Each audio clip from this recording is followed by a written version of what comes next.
Congress party ने मतदाता सूची में कथित अनियमितताओं को लेकर केंद्र सरकार और चुनाव आयोग पर कड़ा प्रहार किया है। आज भोपाल में हुई प्रेस वार्ता में कांग्रेस के प्रदेश अध्यक्ष जीतू पटवारी, पूर्व मुख्यमंत्री दिग्विजय सिंह, उमंग सिंघार, सज्जन सिंह वर्मा जैसे दिग्गज नेता मौजूद थे। उन्होंने चुनाव आयुक्तों पर सीधा आरोप लगाते हुए उन्हें भारतीय जनता पार्टी का एजेंट करार दिया है। कांग्रेस ने मतदाता सूची में बड़े पैमाने पर गड़बड़ी और फर्जी नामों को जोड़े हटाए जाने का आरोप लगाते हुए आगामी 25 नवंबर को नई दिल्ली में बड़े पैमाने पर विरोध प्रदर्शन करने का ऐलान किया है। पार्टी का कहना है कि चुनाव आयोग निष्पक्ष रूप से काम नहीं कर रहा और सत्ताधारी दल के इशारों पर काम कर रहा है। 25 नवंबर को दिल्ली में प्रदर्शन करने की घोषणा की गई है। इस प्रदर्शन के जरिए पार्टी मतदाता सूची की पूरी तरह से निष्पक्ष जांच और पारदर्शिता की मांग करेगी। 35,56,686 हस्ताक्षर हुए, जिसका उद्देश्य था कि देश के नागरिकों के वोट के अधिकार की जागरूकता उनके बीच में रहे। इस बीच में मध्य प्रदेश सहित 10 राज्यों में एसआईआर का काम चालू हुआ। भारत निर्वाचन आयोग ने इसको लागू किया।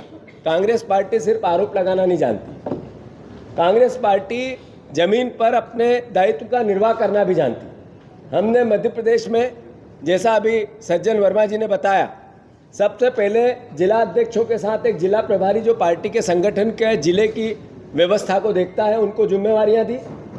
पहले आज से लगभग 25 दिन पहले हमने हर विधानसभा का एक एसआईआर की तैयारी को लेकर एक विधानसभा का प्रभारी बनाया, जिसको आदरणीय दिग्विजय सिंह साहब ने, हमारे सारे वरिष्ठ जनों ने, हमने सबने संबोधित किया, उनको ट्रेनिंग दी और फिर अलग अलग विधानसभाओं में भेजा।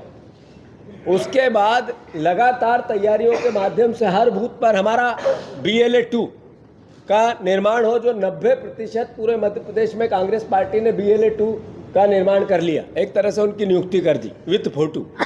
हमने निर्वाचन आयोग को जो वोटर हमारे BLA 2 की सूचियां दी, उन सूचियों का 60% अभी इस पे वो आया है, उनकी वेबसाइट पे उन्होंने लोड किया है, अपलोड किया है, बचे हुए हैं, जो हम लगातार प्रयास कर रहे हैं कि वो अपलोड हो कांग्रेस पार्टी के BLA 2।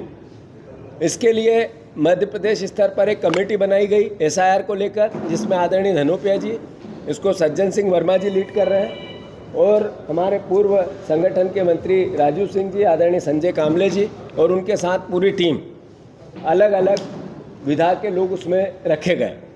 हमने हर विधानसभा में एक अधिवक्ता, वकील नियुक्त किया कि किसी भी प्रकार के नियम, कायदे, कानून के अंतर्गत कोई सवाल जवाब खड़े होते हैं तो जिले में एक अलग से किया और विधानसभा में एक अलग से वकील नियुक्त किया।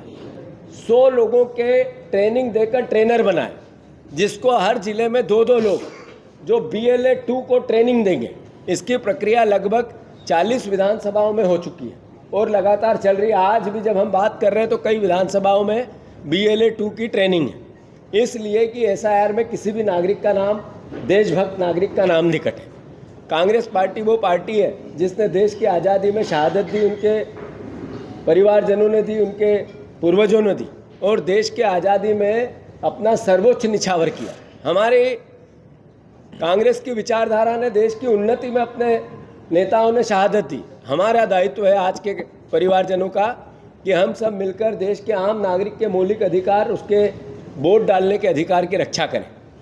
इसलिए 1000 से ऊपर 1047 भागों में पूरे मध्य प्रदेश को ब्लॉक और उप ब्लॉकों में बांटा गया है, जिसमें एक ब्लॉक में एक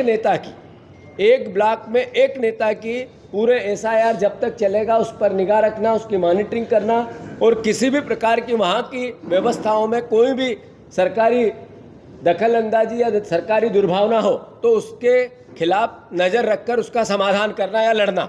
इसके लिए मध्य प्रदेश ने 1047 ब्लॉकों पर सीनियर से सीनियर प्रदेश अध्यक्ष को भी एक ब्लॉक मिला है, CLP लीडर को भी एक ब्लॉक मिला है।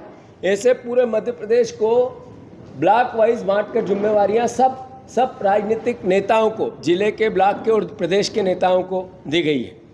साथियों, एमएस टीवी के लिए स्वाति ओगले की रिपोर्ट।